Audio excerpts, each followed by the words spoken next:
Hello students, कैसे हो आप सब। उम्मीद कर रहा हूं आप अच्छे होंगे, स्वस्थ होंगे, आपको और ज्यादा एनर्जेटिक, फोकस्ड, गोल ओरिएंटेड और आपको ज्ञान से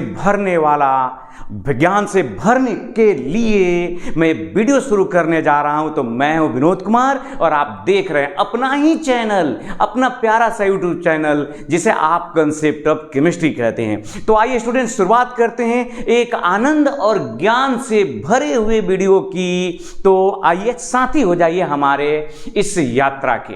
तो आज का जो टॉपिक है हम लोग का वो है वर्ग संख्या 17। सबसे पहले ये जानेंगे कि जो वर्ग संख्या 17 है, जो एक परिवार है, फैमिली है, उस फैमिली में कौन कौन से सदस्य हैं। तो हम बता दें दोस्त आपको कि जिस तरह से पांडव 5 भाई थे ना, उसी तरह से वर्ग संख्या 17 में कुल मिलाकर के 5 तत्व हैं, जिसको दुनिया फ्लोरीन कहती है। फ्लोरीन, क्लोरीन, ब्रोमीन, आयोडीन और एस्टैटिन कहती है। आप कहेंगे सर आपसे गलती हो रही है। गलती कहाँ हो रही है भाई? मैं समझ रहा हूं, आपका इशारा समझ रहा हूं। जब युद्ध खत्म होने से कुछ देर पहले पता चला कि अरे यार उधर से जो कर्ण लड़ रहा है वो तो पांडवों में से एक है। मैंने कुल मिला के पांडव 5 नहीं बल्कि कितने थे? 6 थे। भाई साहब मैं बात आपकी मान ले रहा हूं, स्वीकार ले रहा हूं। तो यहां भी हम आपको बता दें कि ये वर्ग जो 17 है इसमें 5 नहीं, एक एकदम कर्ण की तरह छुपा रुस्तम है। उसका नाम है टीएस संकेत है और नाम है टैनेसिन। तो इस तरह से हो गया fluorine, chlorine, bromine, iodine, astatine और टैनेसिन। अब आया आपको बात समझ में आया? ये 6 भाई हो गए। अब जरा थोड़ी सी एक बात कर लेते हैं इनके परमाणु संख्या के बारे में। तो ये 9 है, 17 है क्लोरीन, ब्रोमीन 35 हो गया, ये हो गया 53 आयोडीन, ये हो गया 85। और देखो ना कितनी मजेदार बात है, वर्ग 17 का ये तत्व है 117, इसका परमाणु संख्या 1 से 17। जस्ट इसको आप इत्तेफाक ही कर सकते हैं, याद रखना आपके लिए बेहद ही आसान है। अच्छा, एक दो और बात कर लेते हैं। ये जो दोनों जो ये है ना, ये AT और ये जो TS मैंने टैनेसिन, ये रेडियो एक्टिव एलिमेंट है, रेडियो सक्रिय तत्व है। आप रेडियो सक्रिय तत्व जानते हो दोस्त? रेडियो सक्रिय तत्व। अच्छा, एक लाइन बात कर रहा हूं, बस एक लाइन। और उससे भी बड़ी बात है कि मानव निर्मित है, मैन मेड है, आर्टिफिशियल है, मतलब इसको इंसानों ने बनाया हुआ है। मानव निर्मित है, मानव निर्मित है। बात समझ में आई आपको? मैन मेड है, आप कह सकते हैं कि मैन मेड है। इसके अर्ध जीवन काल बहुत ही कम होते हैं। T½ जो होते हैं, जिसको अर्ध जीवन काल कहते हैं, बहुत ही कम, बहुत कम। मैंने समझ लिया कि एस्टेटाइन को तो थोड़ा है भी, जो टैनेसिन है यार वो तो इतना ना कम है कि क्या कहा। उसके अभी तक जो केमिस्ट्री का अध्ययन नहीं हो पाया उसके अर्जीवन काल कम होने की वजह से। तो ये फ्लोरीन, क्लोरीन, ब्रोमीन, आयोडीन और एस्टैटिन, टैनेसिन हो गए आपके वर्ग संख्या 17 के तत्व। दुनिया के लोग आपने पढ़ा है बचपन से कि इसको हैलोजन कहते हैं।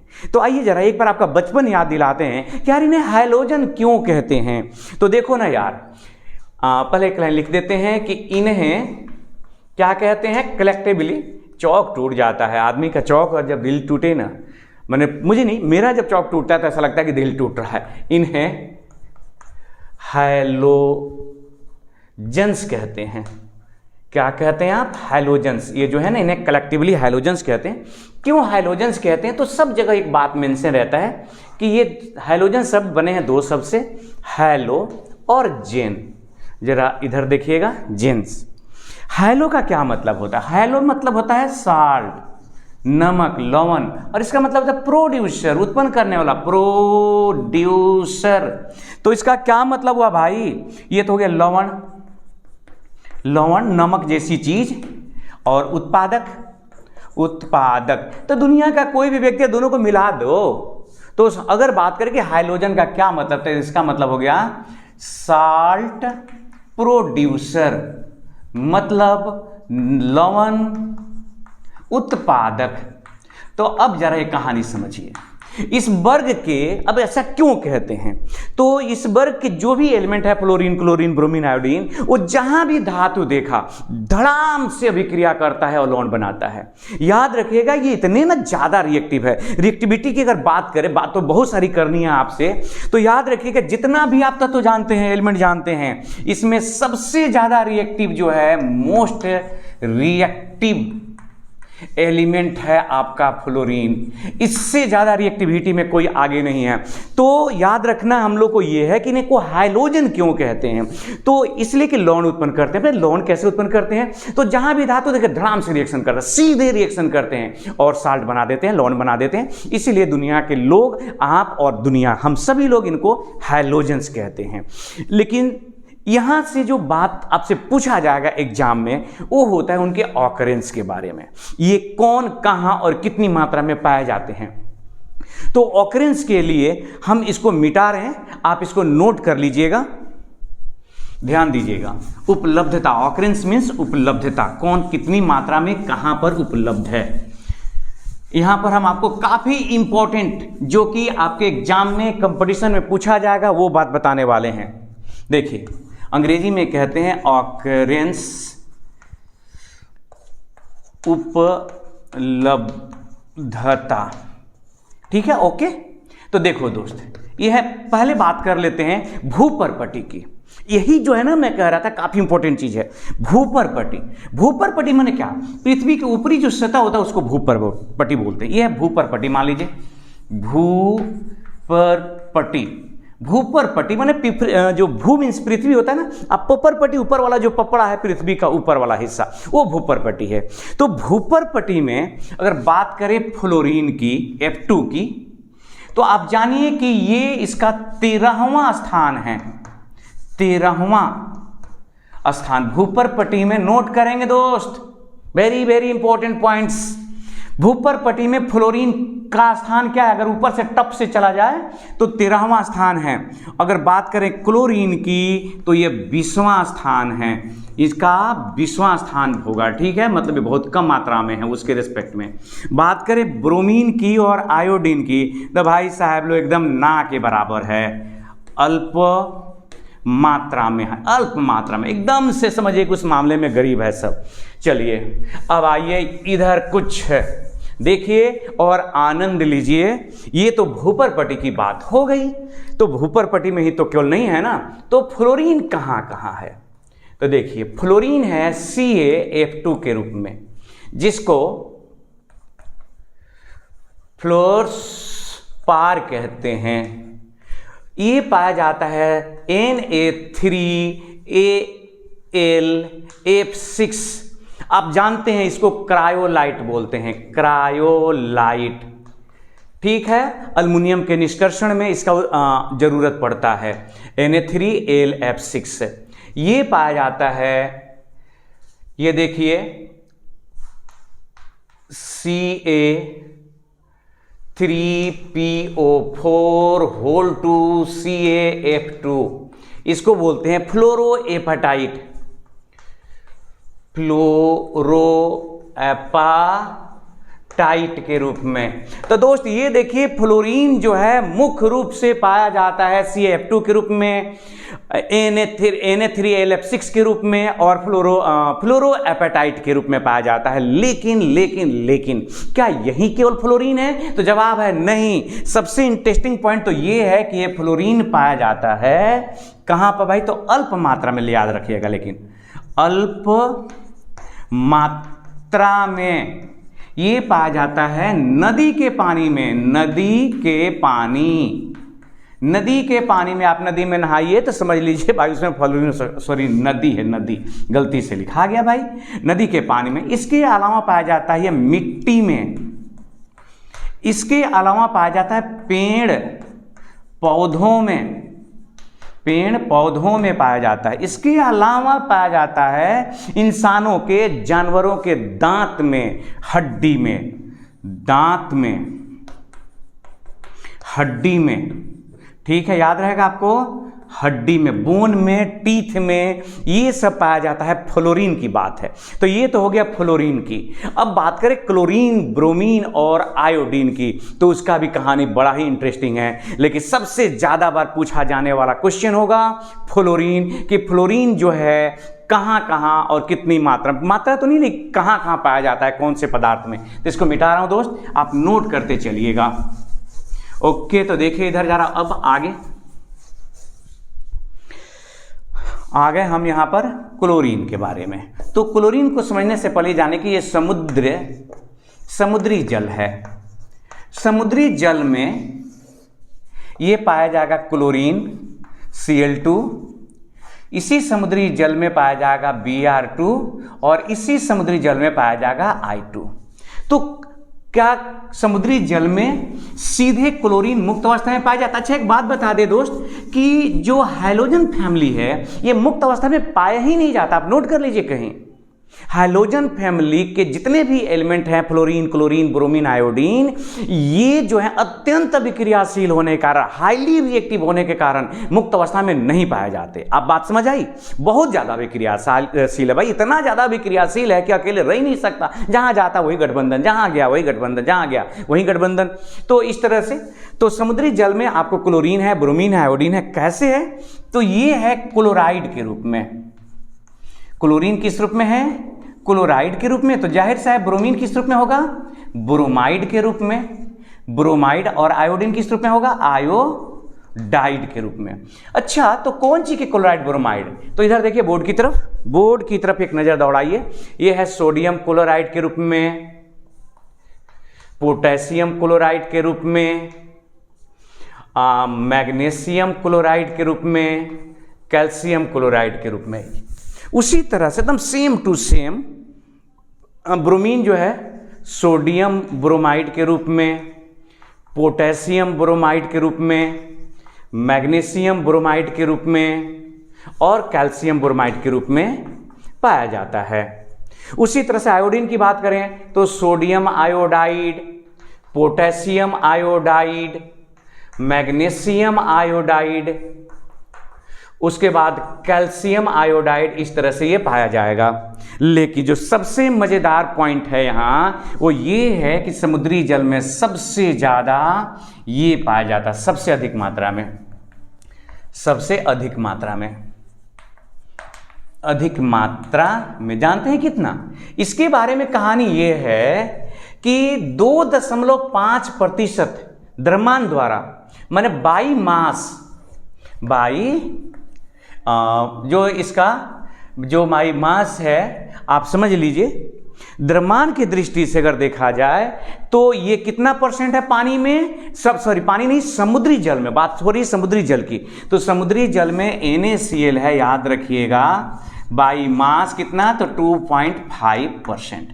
अब आते हैं एक और इंटरेस्टिंग पॉइंट्स की बात करते हैं। जो आयोडीन है ये भी समुद्र में घास पाया जाता है।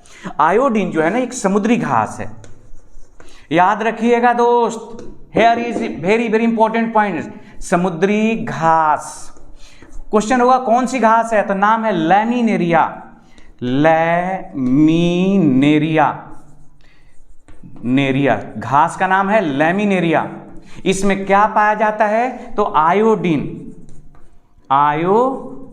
पाया जाता है।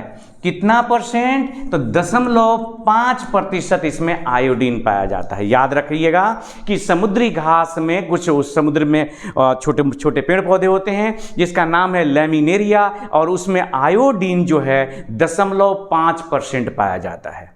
ये तो बात हो गई इसकी उपलब्धता की।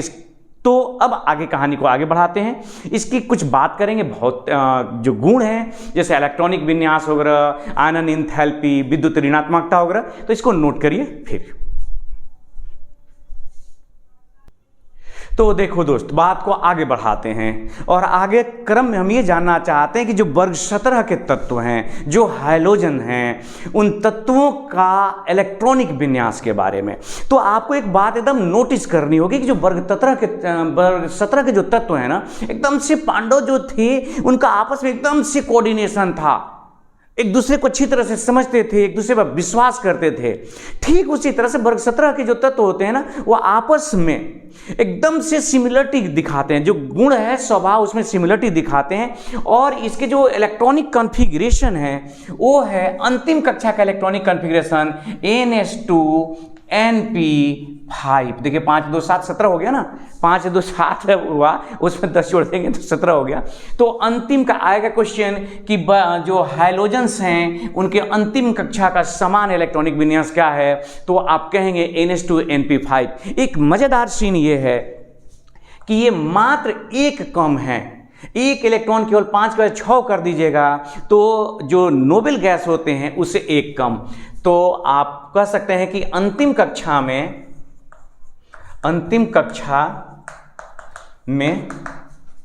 नोबेल गैस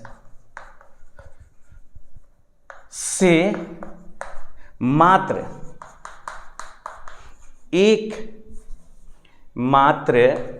एक इलेक्ट्रॉन कम है। मतलब नोबेल गैस कॉन्फ़िगरेशन कह सकते हैं कि अंतिम कक्षा में नोबेल गैस से मात्र एक इलेक्ट्रॉन कम है। माने नोबेल गैस का जो इलेक्ट्रॉनिक कॉन्फ़िगरेशन देखा जाए तो उनसे एक कम है। कोई भी एक एग्जांपल ले लीजिए, जैसे मान लीजिए कि हमने ले लिया क्लोरीन ही ले लिया, तो 1s2 2s2 2p6 3s2 3p5। देखिए 17 हो गया, 2 2 4 10 5 17।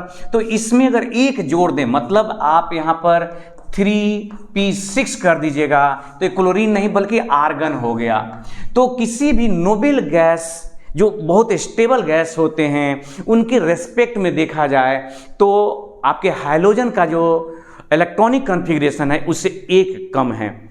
अब आइए दूसरा है परमाणु त्रिज्या और आयनिक त्रिज्या के बारे में। परमाणु त्रिज्या एवं आयनिक या आयनिक त्रिज्या। तो दोस्त सिंपल सा बात है, बहुत पहले से जानते आ रहे हैं। ये है फ्लोरीन, क्लोरीन, ब्रोमीन, आयोडीन। अगर हम आगे बढ़ा दें AT ST तभी छोड़ देते हैं, यह इतना ही पर। देखिए अगर इसका साइज इतना बड़ा है तो इसका साइज इतना बड़ा हो गया, ये और उससे बड़ा हुआ, ये और बड़ा हुआ और ये उससे भी बड़ा हुआ।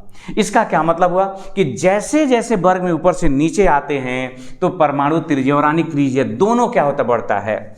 एटॉमिक एंड आयोनिक रेडियाई जो होता है दोनों बढ़ता है, परमाणु त्रिज्या भी और आयनिक त्रिज्या भी।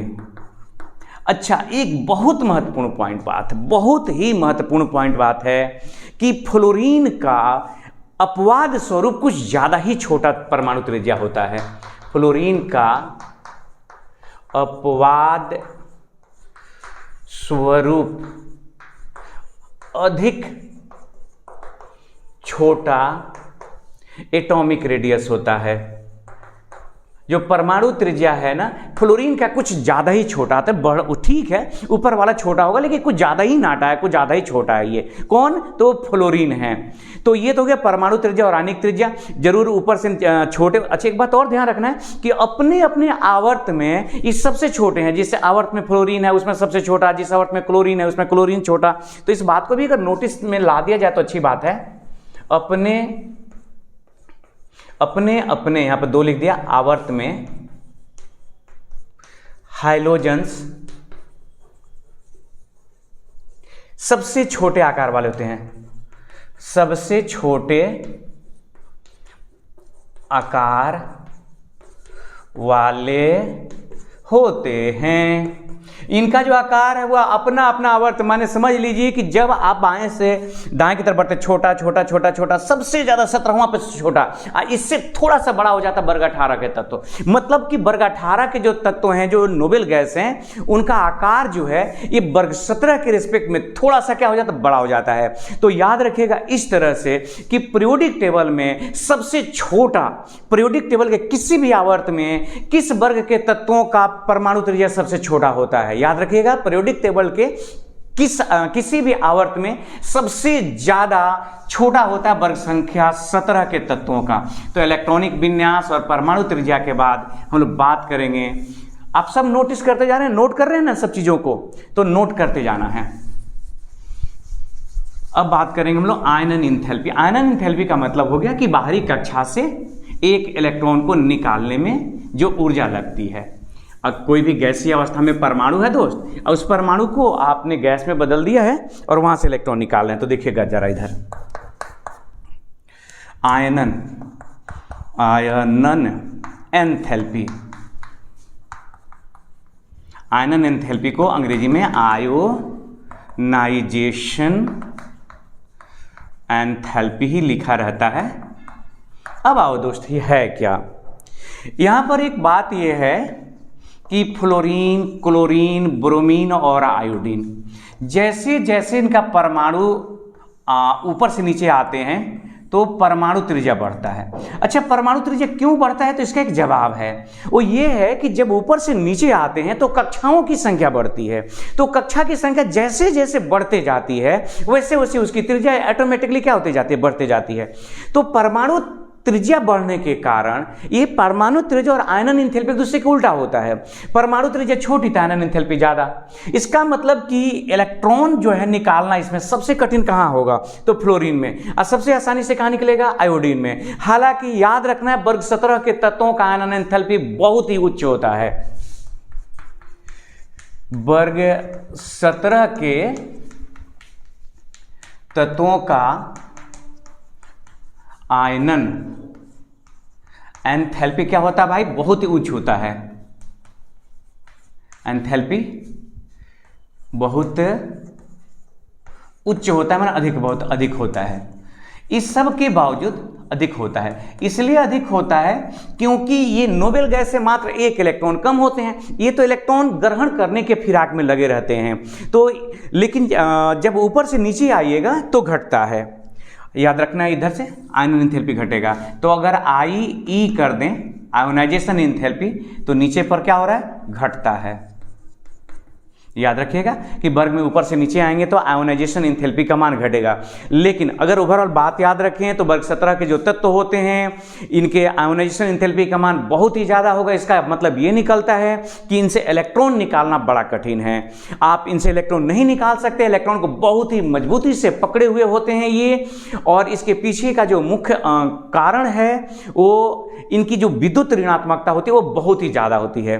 तो अब आते हैं, इसके बाद आगे बढ़ जाते हैं। आयनन इंथैल्पी के बाद अगला जो टॉपिक लेते हैं वो है electron gain enthalpy. Electron gain enthalpy. Electron gain enthalpy का मतलब हो गया इलेक्ट्रॉन ग्रहण करने की इंथैल्पी। इलेक्ट्रॉन ग्रहण करने की इंथैल्पी ऐसे भी लिखा रहता है, इलेक्ट्रॉन लब्धि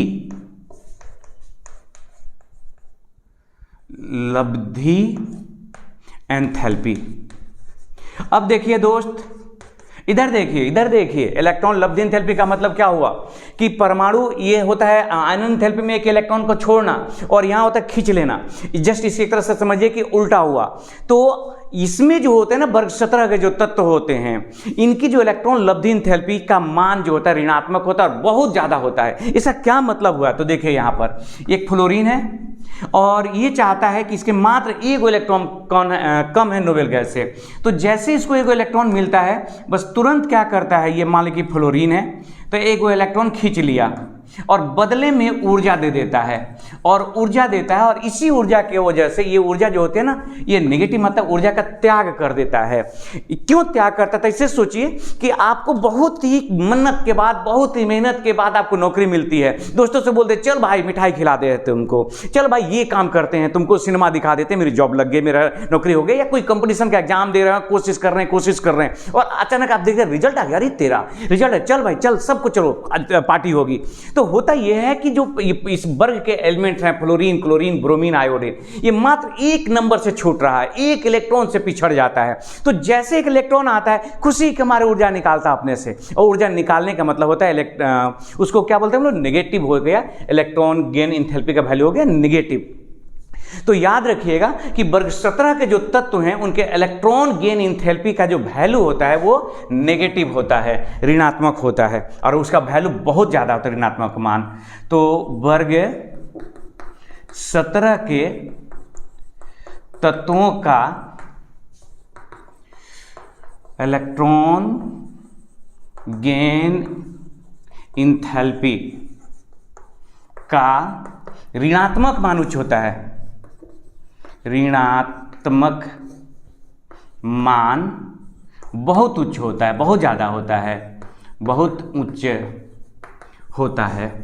अच्छा, एक बात याद रखिएगा कि जब ऊपर से नीचे की तरफ आते हैं तो इनमें जो ऋणात्मक मान होता है वो थोड़ा सा कम होते जाता है। ऋणात्मक मान आयन एंथैल्पी की बात ही, इसको हटाते हैं अब। तो वर्ग 17 के जो तत्व होते हैं ऊपर से जब नीचे आएंगे तो जो ऋणात्मक मान है, जो नेगेटिव वैल्यू है, ऋणात्मक मान घटते जाता है, घटते जाता है। तो इसका तो मतलब यह हुआ कि फ्लोरीन से क्लोरीन का, क्लोरीन से ब्रोमीन का, ये सब कुछ ठीक है, लेकिन यहीं पर एक अपवाद है। क्या अपवाद है? तो जरा इसको समझिए। पहले ये समझिए कि इलेक्ट्रॉन गेन एंथैल्पी का मतलब एक परमाणु है, कहीं इलेक्ट्रॉन है, उसको अपने में मिला लेना है। तो चूंकि ये एक इलेक्ट्रॉन से मात्र पिछड़ रहे होते हैं, नोबेल गैस का कॉन्फ़िगरेशन नहीं प्राप्त कर पाते हैं, अक्रिय गैस नहीं हो पाते हैं, तो इनको एक इलेक्ट्रॉन की मात्र कमी होती है। तो क्या करते हैं कि वो एक इलेक्ट्रॉन जो है जैसे लेते हैं ऊर्जा का त्याग कर देते हैं। तो अब यहाँ पर देखिएगा एक अपवाद वाली बात है, वो ये है कि होनी ये चाहिए थी कि फ्लोरीन के इलेक्ट्रॉन गेन एंथैल्पी का ऋणात्मक मान ज्यादा होना चाहिए था क्लोरीन का, लेकिन ठीक इसके उल्टा है। क्यों उल्टा है? तो आप देखिए, ये है फ्लोरीन और ये है क्लोरीन। ये आपका फ्लोरीन हो गया और ये क्लोरीन हो गया। एक इलेक्ट्रॉन यहाँ है, तो फ्लोरीन चाहता है कि हम इस इलेक्ट्रॉन को खींच ले, अपने में मिला लें और खुशी का इजहार करें। तो होता यह है कि यहाँ पर अंतिम कक्षा में 1 2 3 4 5 6 7 इलेक्ट्रॉन, 1 2 3 4 5 6 7 इलेक्ट्रॉन। तो फ्लोरीन में भी 7 इलेक्ट्रॉन, क्लोरीन में भी 7 इलेक्ट्रॉन।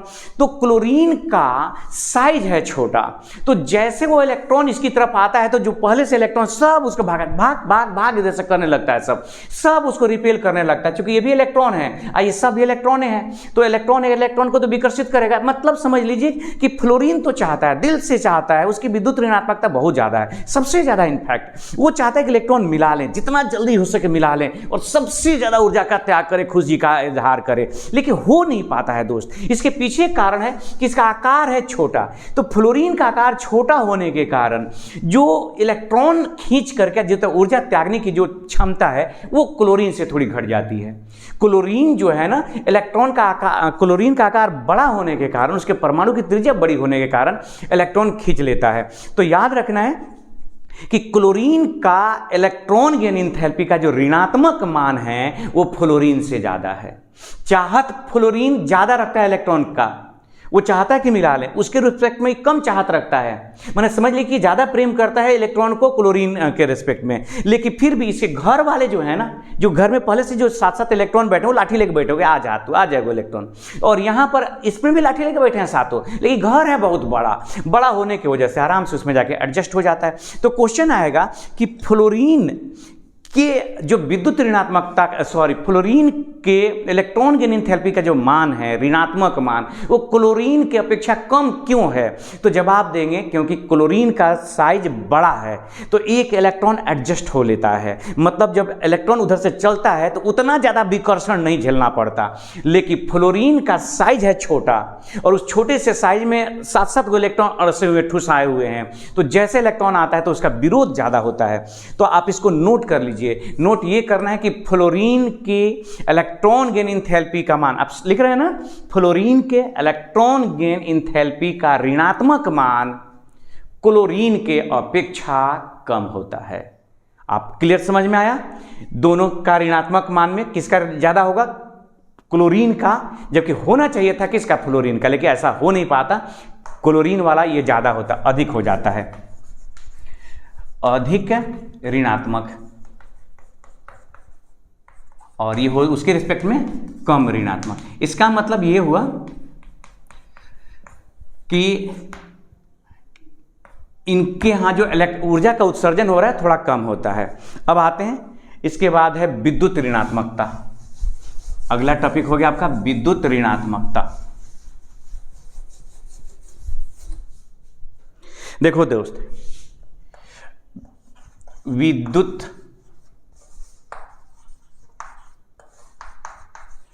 ऋणात्मकता, ध्यान दीजिएगा, इलेक्ट्रोनेगेटिविटी कहते हैं आप, इलेक्ट्रोनेगेटिविटी। ए भाई साहब, तो याद है आपको विद्युत ऋणात्मकता में मोस्ट इलेक्ट्रोनेगेटिव एलिमेंट कौन है? सबसे ज्यादा मोस्ट इलेक्ट्रोनेगेटिव एलिमेंट है आपका फ्लोरीन ही है, वो है फ्लोरीन। तो सबसे ज्यादा इलेक्ट्रोनेगेटिव एलिमेंट फ्लोरीन है। और जैसे जैसे ऊपर से नीचे की तरफ आते हैं विद्युत ऋणात्मकता का मान घटते जाता है, थोड़ा थोड़ा घटते जाता है। तो वर्ग 17 के तत्व की विद्युत ऋणात्मकता तो होती है बहुत ज्यादा, उस बहुत ज्यादा में सबसे ज्यादा किसकी है? तो फ्लोरीन की है।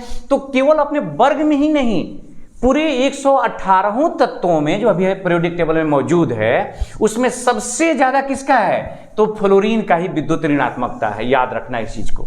अब आते हैं फिजिकल प्रॉपर्टी पर। जो मैं बात कर रहा था वह कंपटीशन के लिए, तो इसका जो फिजिकल प्रॉपर्टी है यहां से क्वेश्चन एकदम से भरा पड़ा हुआ है। आइए थोड़ा आनंद लेते हैं। यहां पर देखिए, इधर ये है फ्लोरीन, क्लोरीन, ब्रोमीन, आयोडीन, इतना ही बार बात करेंगे। तो ये दोनों हैं अधातु माने नॉन मेटल, ठीक है, सॉरी ये सब अधातु हैं। अगर नीचे लिख दें AT और TS तो ये हो गए आपके धातु, ठीक है, ये धातु हो गए और ये चारों के चारों क्या हो गए? अधातु हो गया। जैसा कि मैंने आप लोगों को बताया कि ये दोनों रेडियो सक्रिय तत्व है, रेडियो सक्रिय तत्व है। अच्छा, रेडियो सक्रिय तत्व का क्या मतलब हुआ? रेडियो सक्रिय तत्व का मतलब हुआ कि दोस्त अगर यहां पर कोई एगो तत्व रख दें और छोड़ दें तो इसमें से अपने आप 3 तरह की किरणें निकलने लगती हैं। एक गामा किरणें, एक अल्फा किरणें और एक बीटा किरणें। 3 तरह, जिस पदार्थ से अपने आप अल्फा, बीटा, गामा किरणें निकलती हैं उसको रेडियो सक्रिय तत्व कहा जाता है, याद रखिएगा। और रेडियो सक्रिय तत्व का जो लाइफ है उसको अर्धजीवन काल से उसको व्यक्त किया जाता है। तो इनका अर्धजीवन काल जो है AT का और TS का बहुत कम है। ये मानव निर्मित है, इस मानव द्वारा बनाए हुए एलिमेंट्स हैं। तो ये तो हो गया इनके भौतिक गुण। अगर हम लोग बात करें कि इनके मेल्टिंग पॉइंट और बॉइलिंग पॉइंट, तो ऊपर से नीचे की तरफ आते हैं तो मेल्टिंग माने गलनांक एंड बॉइलिंग पॉइंट दोनों बढ़ता है। जो इंपॉर्टेंट पॉइंट है वो है इनके रंग में, जहां से क्वेश्चन पूछा जाता है। तो देखिएगा, ये फ्लोरीन, क्लोरीन, ब्रोमीन और आयोडीन, ये जो है आप जानिए ये दोनों गैस है। कमरे के ताप पर क्या है? गैस है। ये द्रव है और ये कमरे के ताप पर ठोस है। अब याद रखिएगा कि पूरे पीरियोडिक टेबल में मात्र 2 एलिमेंट द्रव के रूप में हैं, एक है ब्रोमीन और एक है पारा। लेकिन कहाँ? जहां पे नॉर्मल टेम्परेचर होता है, जो बहुत गर्म प्रदेश है, जहां जो देश बहुत गर्म होता है, इस ब्रोमीन और क्या बोलते हैं, मरकरी के अलावा और भी जो 2 तत्व होते हैं वो भी क्या पाए जाते हैं? तो द्रव अवस्था में पाए जाते हैं। अब आते हैं इनकी जरा रंग के बारे में बात करें। तो इनका एक रंग होता है, कैसा है रंग? तो देखिए, ये फ्लोरीन है, क्लोरीन है, ब्रोमीन है और ये आयोडीन है। तो जो फ्लोरीन है, इस फ्लोरीन का जो रंग होता है वो होता है पीला। इसका रंग कैसा है? तो पीला है। और बात करें कि क्लोरीन का रंग कैसा है, तो क्लोरीन का रंग है, एक्चुअली मैं चौक लेने चला गया था, हरा पीला, हरापन लिए हुए इसका पीला रंग होता है। ओके, ब्रोमीन का रंग कैसा है? तो ब्रोमीन का रंग है लाल, बात समझ में आया। और आयोडीन का रंग होता है बैगनी। ये हो गया लाल, तो लाल कलर से लिख देना चाहेंगे लाल। और ये है बैगनी, भी हमारे पास कलर है एक, आपको नहीं दिख रहा होगा वहां से लेके बैगनी ही है, ये हो गया बैगनी। तो याद रखिएगा फ्लोरीन का रंग पीला हो गया, क्लोरीन का हरा पीला हो गया, ब्रोमीन का लाल, और ये हो गया आयोडीन बैगनी। लेकिन ये तो सब किताबों में लिखा हुआ है, जनरली ये एग्जाम में पूछा जा सकता है, लेकिन कंपटीशन में एक दूसरी बात पूछी जाती है आपसे, वो ये पूछा जाता है कि ये जो रंग है पीला किस अवस्था में है। तो जब फ्लोरीन गैस होगा तो इसका रंग पीला होगा, याद रखिएगा। ये कब होगा? तो जब गैस होगा। ये जब द्रव होगा एवं गैस होगा, द्रव और गैस में इसका रंग लाल है। और ये जो बैगनी आप रंग देख रहे हैं ना, ये केवल द्रव की अवस्था में, गैस की अवस्था में है। मतलब आयोडीन जब गैस होगा तब जाके रंग बैगनी होगा। जानते हो भाई, अगर ये ठोस हो जाए, ठोस क्रिस्टलीय होता है, तो ये काला हो जाता है, इसका रंग हो जाता है काला। यही बात मैं चाह रहा था कि आप सीखिए। दूसरा बात याद रखिएगा कि आयोडीन एक ऐसा ठोस है कि इसको गर्म कर दीजिए, तो जैसे गर्म करिएगा तो ये द्रव में नहीं बदलेगा, ये सीधे आयोडीन का गैस हो जाएगा। ये क्या हो जाएगा? आयोडीन सीधे गैस में बदल जाएगा, जिसको ऊर्ध्वपातित होना कहते हैं। माने ये आयोडीन उसका ऊर्ध्वपातन होता है, सब्लिमाइन हो जाता है सीधे। तो ये जो महत्वपूर्ण पॉइंट है कि फ्लोरीन गैसीय अवस्था में पीला है, ये गैसीय अवस्था में हरा पीला है, द्रव और गैस दोनों में लाल है, और ये गैस रहेगा तो बैगनी है, और जैसे सॉलिड हुआ ये क्या हो गया? ये ब्लैक हो गया, काला हो गया। तो स्टूडेंट्स ये काफ़ी महत्वपूर्ण बात है, मैं चाहूँगा कि आप इसको नोट करें और दिमाग में सेट रखें कि इसके रंग जो होते हैं कब और कैसे होते हैं। ठीक है, ओके। तो ये हो गया इसके कुछ भौतिक गुण के बारे में। फिर हम लोग बात करेंगे नेक्स्ट इसके केमिकल प्रॉपर्टीज के बारे में, लेकिन केमिकल प्रॉपर्टी के बारे में एक अगले वीडियो में। तब तक अपना ख्याल रखिए, हंसते रहिए, मुस्कुराते रहिए। धन्यवाद।